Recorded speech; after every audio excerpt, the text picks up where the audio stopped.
I want to bring in somebody who's going to have a key role in the second Trump administration. Co-chair of the Trump transition team, CEO of the investment bank Cantor Fitzgerald, Howard Lutnick. Good to have you on the show. Thank you very much. Congratulations on the post. Do you feel fortunate to be in the position of the transition team? Why would you take on an assignment like this? So this is the most fun you could have. You have a president. He knows the job. He knows exactly what he wants. He's learned everything before. He's got one term, 4 years. He's going to hit it so hard, so fast. We're going to have the greatest athletes you've ever seen take the field in administration, and this is going to be the most fun you could ever have. Now, I remember first time out when he was saying best in the best, because I'm Trump, they'll come, that flirtation with Carl Icahn. The question is, how did he get so sideways with a lot of the team last time? We saw people getting dismissed in that administration like never before. Bobby Kennedy Jr. gave us an interesting explanation for it that he says came from Trump. I'll play it for the rest of the audience. You know this already.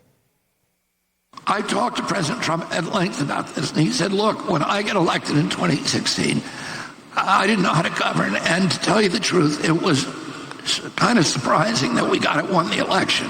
He said, I was immediately inundated by lobbyists and business people, and they were all saying, hey, appoint this guy, appoint that guy, appoint that guy. And he said, I did it, and I wish I hadn't.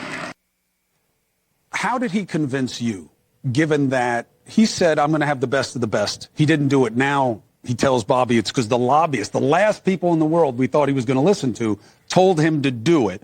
Why do you have confidence in him if he was able to make such a boneheaded move? All right, what he didn't understand last time, let's talk about generals, right? You think, oh, they're generals. No. They're people. That means half of them are Republicans and half of them are Democrats. So after years of Obama, who are the 4 stars? They're all Democrats, because you have to think about it now. Who do you promote past 2 stars? All politics. So he puts Mealy in, he puts Madison, he puts Kelly in, he puts McMaster in, because he thinks they're generals. But they're all Democrats, and he eventually figures it out, fires them all, and now they're all disgruntled ex-employees. He just made freshman mistakes that he's now a junior or senior. He knows exactly what he wants. He can bring in the best people. His policies are clear. You have never seen anything like it because, let's face it, I run transition. I'm recruiting. Yesterday, I talked to a guy who runs a $100 billion public company, and he's helping me. So I've got the best 150 Republicans in the United States of America, from Chuck Schwab to Mark Rowan. So you're only hiring Republicans? Yes. What a shock. The Republican president is going to hire Republicans who are going to be fidelity to him, his policies, and him, because he's the CEO. Why would you pick someone who's going to try to go the other direction? That would be silly. And we saw it with all these generals. They thought, I know better than him. I know better than him. That's just not true. They went the wrong way, and that's what was the mistake. But how do you make anything better, Howard, if you pack yourself with fealty over people who are just good at it and can work with the other side and give you different ideas? How do you get anywhere better than where we are right now? So you think it's trouble in 80 million Republicans to pick rock stars? I promise you, it is easy to pick rock stars from either side. Okay, Democrats can pick rock stars. Republicans pick rock stars. When it's your company, right? He's the boss. He gets elected. The concept of these people working against him needs to end. Everybody's got to be going where his policies go. Tariffs, he says, is his favorite word in the dictionary, right? Put tariffs on China. Have companies stop paying their corporate profits in Ireland. I mean, really, these things are so obviously true. He's going to do it. Elon Musk is working with me. We're going to wring the waste out of the federal $6.5 trillion. How much waste is there? Elon thinks there's $1 trillion in waste. It's called Elon Doge. Thinks, what does he know? What does he know? Smart guy, genius. I'm a fan of his work. I'm frankly a fan of what he's trying to do with Twitter or X, to be honest. He's wading into politics, talk about freshman mistakes. He's making some. But Elon Musk is who the American people are supposed to put their faith in, that he knows how to slim down government. He knows how to slim down government because there's facts. There's 2.9 million federal employees, 3 million contractors, and the highest they get paid is $183,000. $183,000, and they never get a raise. So they stay there. Let's say you're a general, and you're getting paid $183,000 for your whole career, and then you retire. What's the first job you take? With a contractor who you sent billions, tens of billions, hundreds of billions to, and you know what they do? Then they get paid a big, giant salary, big, giant bonuses, and they make it all back. Every general, everybody's giving away our money. Our money is flying out the door. So you're going to stop people leaving government and working in the private sector? They should stop, and we have too many people who make $183,000 who are just giving away our money. And once you think about it, you say, my God. You know the things I've learned? Here, the Department of the Interior, they have so much real estate. So I'm trying to figure out, why do they have so much real estate? Each office needs to be 1 day's horse ride away from the other one. And you're going to look at me and go, stop, Howard, seriously. You're making that up. Oh, no, I'm not. 1 day's horse ride. When did horses go away? I got to tell you, it is so silly, ridiculous, and absurd. So why didn't he do it the first time? He didn't have Howard Lutnick. I got you. He didn't have Elon. Fine. But he said he was going to have the best of the best. He said he was going to drain the swamp. He said he was going to do these things. None of them happened. He picked, unfortunately, he made freshman mistakes. You got to agree, he made freshman mistakes. He picked generals who were Democrats. I bet you he won't agree. Will he agree? He doesn't have to agree. I'm here talking, okay? He knows what tariffs are. He knows how to deal with China. He knows he broke Iran, okay? He closed the border hard, record border hard, remain in Mexico, closed it, right? He told China they couldn't buy 1 barrel of oil from Iran. You buy 1 barrel of oil, I'll put tariffs on you. He broke Iran. But the tariffs are a mixed bag, right? We saw in India, we saw in China, they do retaliatory tariffs. And you could argue that was the root cause, or one of our inflation problem. No, you cannot. That tariffs aren't free. No.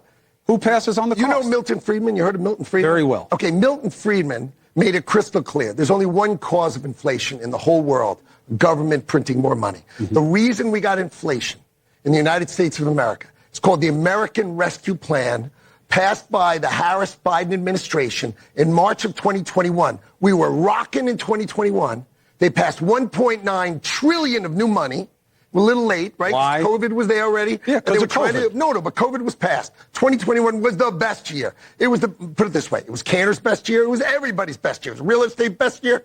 Everybody's Trump best pumped money in, and Trump said he would have pumped more money in when Harris and Biden did. I don't know why we keep saying Harris. Like a VP all of a sudden has like a big role just because she's running for president. We never said Pence Trump. But he said he liked the spending that Biden did during the pandemic. When they passed that, in March of 21, I went on television and I said, 15 months till inflation. You'll see the first inflation the United States of America has seen in, since 2008, right? 16 years? Right, but you're going to see it. You know when you're going to see it? Multifactorial, though, right? You're going to see it in June of 22. And guess when you saw it? June of 22. You know why? But I said it on TV. But China passed it along. A lot of the things that they make for us, we need every day. They're not luxury goods. We agree. And that they pass on the price to the consumer. This is a common concern, and it was for Biden in keeping a lot of those tariffs. So the Chinese central government wants to win.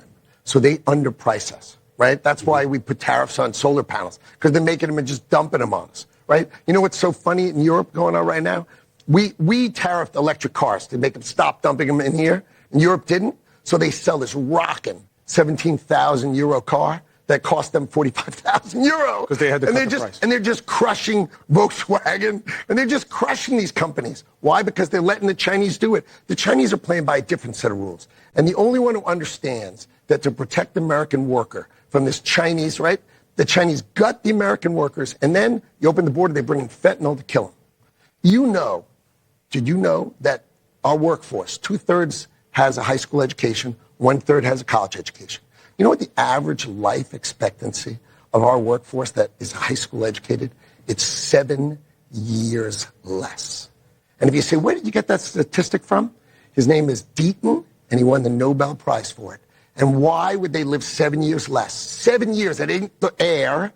It's not the food. It's not the health care. It's despair.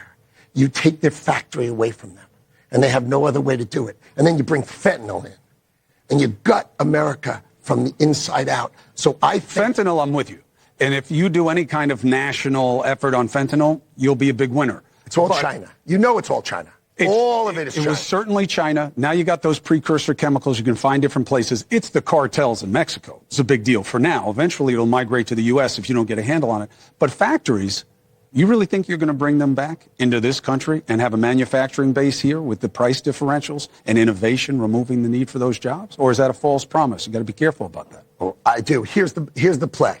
You put giant tariffs on China, and you say to American companies who are producing in China, bring it back here, and we'll give you a tax credit within 2 years. You bring the manufacturing back here, you can have a credit for every dollar you paid in tariffs. Build it here. Why didn't it work in the first term? Why hasn't it really worked for Biden? Have you ever heard the this CHIP plan Act before? I'm sorry, you haven't ever heard this plan Well, before. he said he was going to bring back manufacturing jobs. I heard 100 times. We saw him at that Carrier plant. They wound up cutting the jobs like 3 months later. When Kamala Harris said she brought, in the debate, when she said she got 400,000 new manufacturing jobs in 2018, what in the world did she do in 27? What did she do? Nothing. She was the vice president. No, but what She didn't do anything. Vice president doesn't do anything. What did Biden do to make those manufacturing jobs? What happens is Donald Trump makes the plan in the last year and a half of his term, and those jobs come in on the next term. It should have been his term, but he didn't win. Okay? So Biden takes office, and he says, I got the credit for the jobs. You got to be kidding me. What action did he take to win the jobs? You have to have action to take credit. Everybody takes credit, right? I take over the show the day after. You don't come in tomorrow. I come in, and I take over your show. Huge upgrade. A huge upgrade. But the audience is yours, not mine. Okay? So the audience of these manufacturing jobs were Trump's, not Biden-Harris. I understand the argument. You are welcome here for the duration to make the case on economics on this NewsNation whenever you want. We got an open door policy.